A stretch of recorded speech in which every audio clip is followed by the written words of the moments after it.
Bien-aimés dans le Seigneur, je vous salue dans le nom de notre Seigneur Jésus-Christ. Merci d'être là. Bienvenue à notre capsule 30.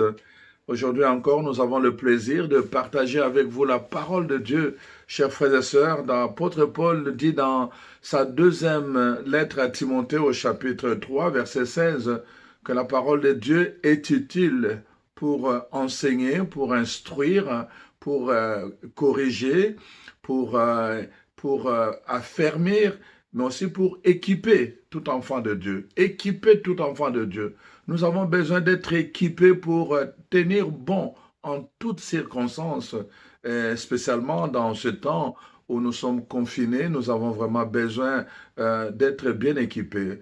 Je commence la capsule d'aujourd'hui avec vraiment une invitation particulière à demander au Seigneur pour qu'il puisse vraiment bénir et protéger toutes les personnes qui travaillent dans le corps médical. Vous savez que vraiment ces personnes sont le plus exposées par rapport à cette pandémie. Alors vraiment que le Seigneur bénisse et protège tous nos médecins, toutes les infirmières et les infirmiers, et qu'il protège toutes les personnes qui travaillent dans ces services-là, les ambulanciers et toutes les personnes qui viennent au secours des malades, vraiment au premier plan. Nous disons merci au Seigneur pour ces personnes, mais en même temps nous demandons la protection de Dieu pour ça. Alors le thème de cette capsule d'aujourd'hui, c'est « Reviens à Dieu de tout ton cœur ». Reviens à Dieu de tout ton cœur. Et nous allons peut-être nous poser la première question, pourquoi est-il important de revenir à Dieu? Quand nous disons « reviens à Dieu », ça signifie que nous nous sommes éloignés de lui. Nous nous sommes éloignés d'une façon ou d'une autre. Moi qui vous parle, chacun de nous, ça nous arrive soit de façon permanente, soit de façon ponctuelle, vraiment de nous éloigner de Dieu. Alors nous allons comprendre un peu toutes ces choses. Pourquoi Dieu tient tellement à ce que nous puissions revenir à lui de tout notre cœur. La première chose que nous devons savoir, pourquoi vraiment c'est fondamental de revenir à Dieu. Dans l'évangile de Jean au chapitre 15, Jésus donne en fait une image. Il dit ceci, « Je suis la vigne, vous êtes le sarment. » Donc, si je demeure en vous et que vous demeurez en moi, alors vous allez produire beaucoup de fruits et votre fruit va demeurer. Je suis la vigne, c'est l'image que Jésus prend. Donc, il est l'arbre principal, nous sommes des branches. Nous devons être attachés à lui si nous voulons produire des fruits, si nous voulons que notre vie soit une bénédiction pour nous-mêmes et pour tant d'autres personnes. Nous devons être attachés à lui. Il est l'arbre principal, le tronc, nous sommes les branches. Nous devons être attachés à lui. En fait, la parole de Dieu, il montre que en fait, c'est là le tronc qui va chercher dans les racines la sève, la nourriture qu'il faut pour que les branches puissent être nourries à leur tour et qu'ils soient capables de porter et de supporter le fruit qu'ils ont porté. Voyez-vous, ça c'est l'image que Jésus prend pour nous parler un peu de notre relation avec Dieu.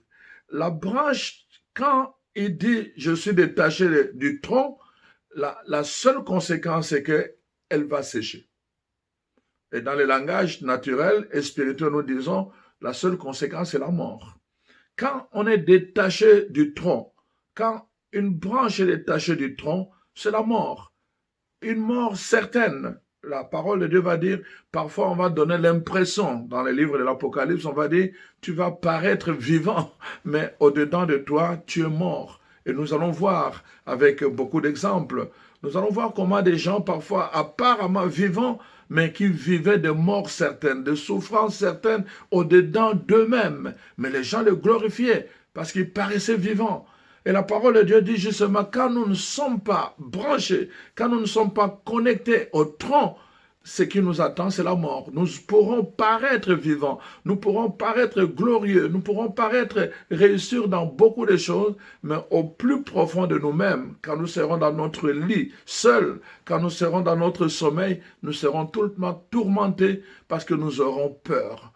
Notre cœur sera habité par une peur continuelle. Nous aurons tout, nous aurons l'argent, nous aurons les maisons, de 2 garages, de voitures de toutes sortes. Mais ce qui va nous manquer, c'est l'essentiel, qui concerne d'abord le cœur. Notre cœur ne sera pas en paix. Donc ça, c'est vraiment la première chose que la parole de Dieu nous dit. J'aimerais vous poser une question là où vous êtes. Avez-vous déjà été victime d'une noyade? Ou avez-vous déjà expérimenter quelqu'un qui était en train de se noyer? Je ne parlais pas aujourd'hui de ce qui se passe aujourd'hui. On m'avait envoyé évidemment une blague, toujours pour rire, je raconte ça. C'est qu'on montrait dans l'ancien temps, quand quelqu'un se noyait, les gens allaient pour le secourir. Et aujourd'hui, dans le temps nouveau, quelqu'un se noie, un attroupement de gens, chacun avec son cellulaire, il veut filmer comment la personne dit au secours, mais les gens viennent pour filmer comment la personne est en train de se noyer. Les gens filment avec leur cellulaire plutôt que de venir aider. Mais c'est pas ça que je voulais dire. La question c'est, avez-vous déjà expérimenté une noyade? Si vous ne l'avez pas expérimenté, c'est pas grave, mais je voulais vous expliquer ceci. Quand quelqu'un se noie, parce que moi, ça m'est déjà arrivé quand j'étais enfant, quand quelqu'un se noie, la première chose qu'il recherche, ce premier effort, c'est toujours remonter à la surface. Quand quelqu'un se noie, la première chose, c'est comment remonter à la surface. Pourquoi? Parce que sa survie dépend à la surface. Sa survie est au-dessus de l'eau. C'est-à-dire qu'il a besoin de l'oxygène. Et cet oxygène est au-dessus de l'eau. C'est pour cela qu'il faut qu'il remonte à la surface pour pouvoir absorber le plus d'oxygène possible. Même s'il descend encore, il va encore remonter à la surface pour rechercher l'oxygène. Ça, c'est un réflexe naturel. Et comme je vous dis tout le temps, la nature nous enseigne beaucoup sur le plan spirituel.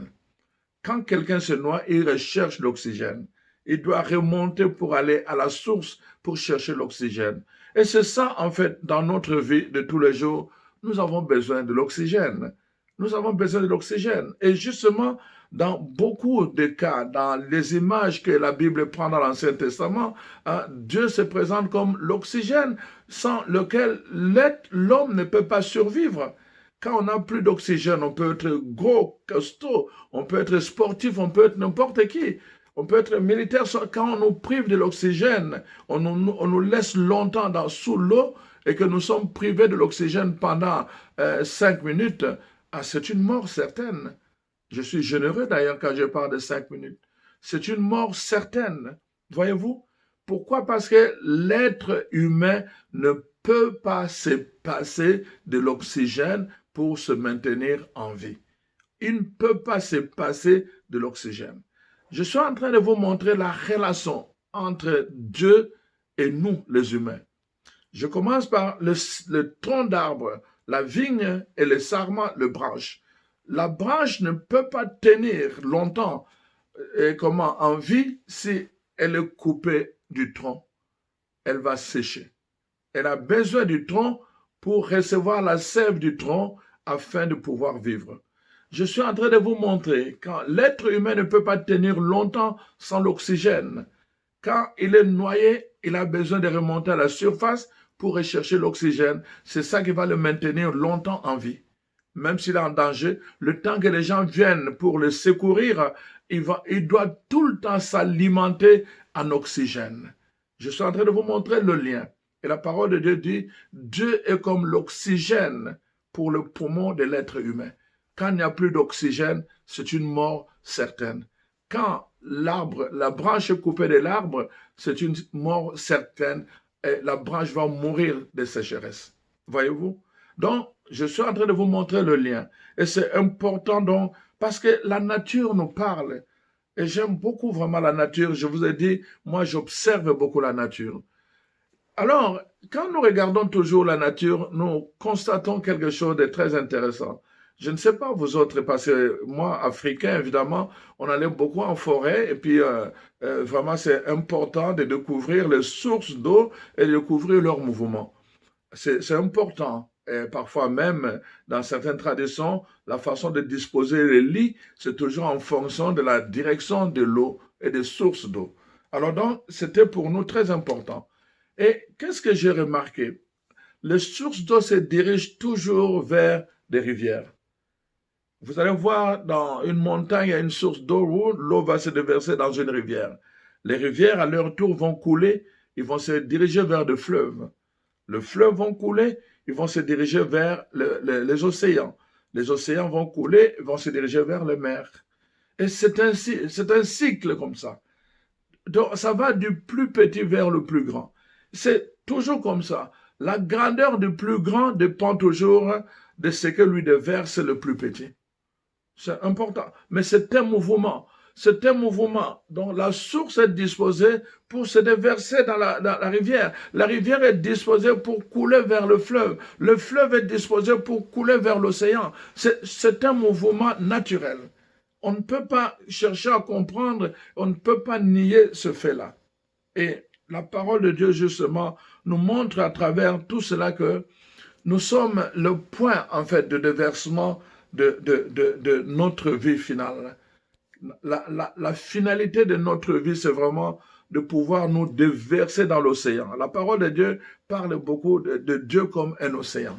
Voyez-vous? Donc, comme c'est l'océan de notre vie, la finalité, c'est là que nous finissons notre trajectoire, dans le main de Dieu. Mais c'est parce que c'est de lui aussi, c'est toujours l'eau. Au début, c'est toujours l'eau à la fin. Et c'est ça, Dieu, il est au début et il est aussi à la fin. L'alpha et l'oméga. Je suis d'abord en train de vous montrer la relation entre l'être humain et son Dieu. C'est pour cela que je vous montre que fondamentalement et sur le plan biblique, l'homme ne peut pas vivre et s'épanouir sans Dieu. Comme la branche ne peut pas vivre et s'épanouir sans le tronc.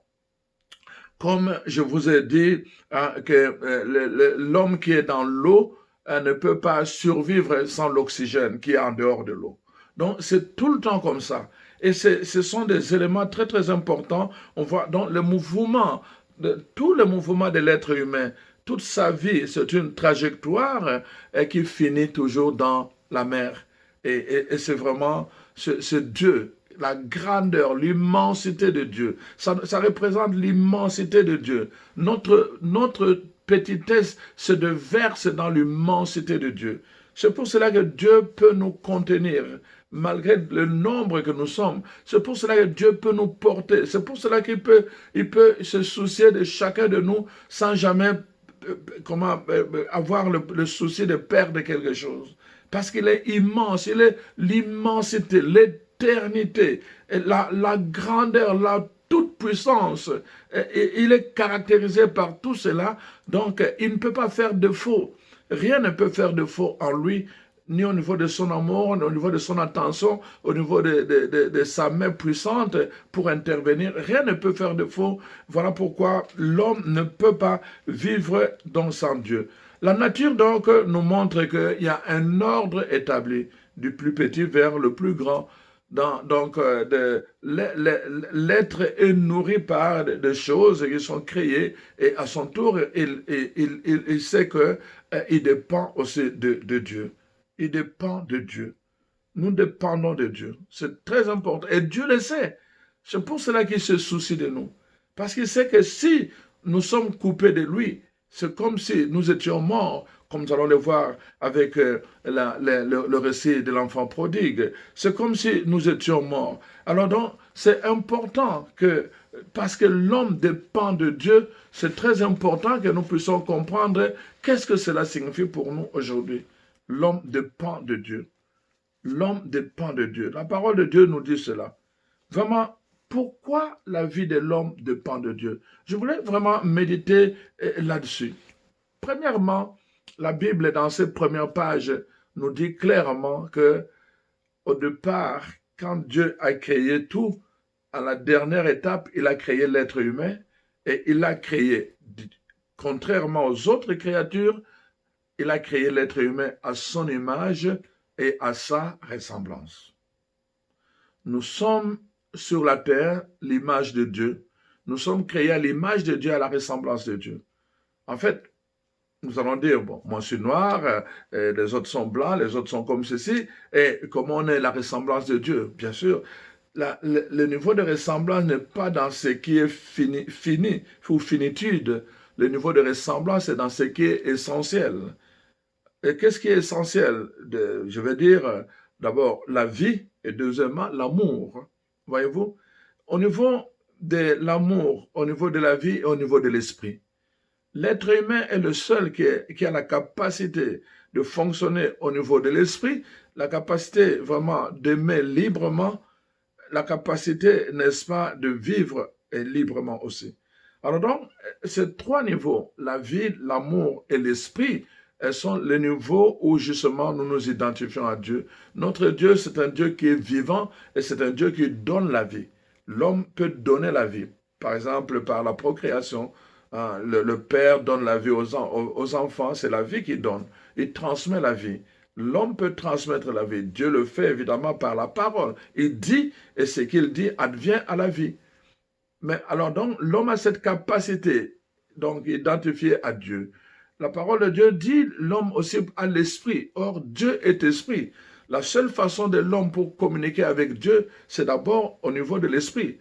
Au niveau de l'esprit. C'est pour cela que on ne peut pas simplement multiplier les paroles, mais il faut que notre esprit soit bien disposé pour que quand nous parlons à Dieu et quand Dieu nous parle, que nous soyons capables de saisir, de comprendre, d'entendre quand Dieu nous parle. C'est pour cela que la Bible nous dit, il y a en nous un corps animal, il y a aussi en nous un corps spirituel. Nous avons des yeux naturels, mais nous avons aussi des yeux spirituels. La Bible dit nous avons des oreilles naturelles, mais nous avons aussi des oreilles spirituelles. C'est-à-dire que les choses qui nous sont données spirituellement passent par les oreilles spirituelles. Les choses que Dieu nous fait voir spirituellement passent par des yeux spirituels. C'est pour cela que nous pouvons voir dans le songe des choses qui vont venir, mais que nos yeux naturels parfois ne peuvent pas voir. Voyez-vous, il y a cette dimension spirituelle qui est dans l'être humain et qui peut permettre à l'être humain de penser, à l'être humain de communiquer avec Dieu, à l'être humain, n'est-ce pas, d'entrer en communion avec d'autres personnes, mais dans cette dimension spirituelle. C'est pour cela que c'est important d'entretenir non seulement le corps naturel, nous devons aussi entretenir le corps spirituel. Rappelez-vous ce que je vous avais dit. Je dis ceci que le muscle, par exemple, s'endurcit avec les exercices. Plus vous l'exercez, plus le muscle devient endurci. La même chose avec nos deux corps. Le corps animal, nous le nourrissons matin, midi, soir. Il faut que le corps spirituel soit nourri aussi matin, midi, soir pour qu'il puisse se développer comme le corps animal. C'est pour cela que vous voyez dans les livres de Daniel, par exemple, on va dire, il priait le matin, à midi et le soir. Il priait, il se mettait en écart, il commençait à prier, à méditer la parole de Dieu le matin, à midi et le soir. C'était pour nourrir le corps spirituel. Nous avons besoin de ce corps spirituel d'abord pour développer notre relation avec Dieu et puis en même temps aussi pour comprendre notre relation avec Dieu. Nous avons besoin de nourrir le corps spirituel. C'est là où nous viendrons sur le rôle de la parole de Dieu. Donc, j'en parlerai plus loin. Je suis donc en train de parler de pourquoi justement il est important de revenir à Dieu. C'est premièrement parce que nous avons été créés à son image et à sa ressemblance. C'est-à-dire que c'est essentiel, c'est existentiel, comment je veux dire, c'est vraiment ontologique. Dans l'être profond de nous, il y a Dieu, il y a la nature de Dieu. Dans l'être profond de nous, nous avons l'ADN de Dieu, notre Père. C'est pour cela que Nous ne pouvons pas vivre sans avoir un lien avec lui. Nous ne pouvons pas vivre heureux, en paix, en sécurité, sans développer cette communion avec lui. Et qu'est-ce qui permet la communion avec lui? C'est le Saint-Esprit. La communion du Saint-Esprit, la grâce de Jésus, l'amour de Dieu le Père. Mais c'est la communion du Saint-Esprit qui nous permet d'entrer en communion avec Dieu qui est esprit. Voyez-vous, le Saint-Esprit parle à notre esprit, nous parlons par esprit au Saint-Esprit, le Saint-Esprit amplifie notre prière devant le Père et alors notre prière trouve et devient agréable devant Dieu. Donc, je suis en train de vous montrer que vraiment la parole de Dieu est claire là-dessus. Nous avons besoin de Dieu parce que d'abord, nous avons été créés à son image et à sa ressemblance. De même que les arbres, comment je veux dire, on a besoin de la forêt, on a besoin des arbres autour de nous. Vous voyez les reflets de l'être humain. Il doit planter des arbres autour. Pourquoi? Parce que les arbres produisent l'oxygène. L'être humain sait, à cause de son intelligence, que sans la présence des arbres, il peut avoir un problème. Donc, un problème d'oxygène. Alors, donc, pour amplifier l'oxygène, alors, comment il doit entretenir des forêts. Et quand il n'y en a pas, il cherche à planter, à développer une forêt. Donc, c'est ça. Alors, pourquoi? Parce que l'être humain ne peut pas se passer de l'oxygène. Il y a l'oxygène dans la composition de l'être humain. L'être humain ne peut pas se passer de l'eau. C'est pour cela qu'en général, partout on veut bâtir, et je ne sais pas ici, mais chez nous, partout on veut bâtir des villes, partout on veut bâtir des villages, la première chose qu'on doit chercher d'abord, est-ce qu'il y a une source d'eau? Est-ce qu'il y a une rivière? Parce que l'être humain ne peut pas se passer de l'eau. Notre corps est constitué de 80% d'eau. Donc il y a l'eau en nous. Nous sommes dépendants de l'eau. Nous ne pouvons pas vivre pendant longtemps sans l'eau. Nous ne pouvons pas vivre pendant longtemps sans oxygène. Nous sommes dépendants de la forêt. Nous sommes dépendants des arbres autour de nous. C'est pour cela que vous voyez tout ce mouvement de gens qui marchent et qui crient au secours quand on voit que les grandes forêts sont en train d'être pillées, en train d'être dévastées. Parce qu'on sait que c'est l'humanité tout entière qui est en danger quand l'Amazone va finir par être dévastée pour qu'on puisse exploiter du pétrole, qu'on puisse exploiter d'autres minéraux. Mais il n'y aura plus, on va le faire, on sera riche, mais on aura un problème d'oxygène. Avec le nombre d'habitants qu'on a, on a besoin de plus d'oxygène. Voyez-vous?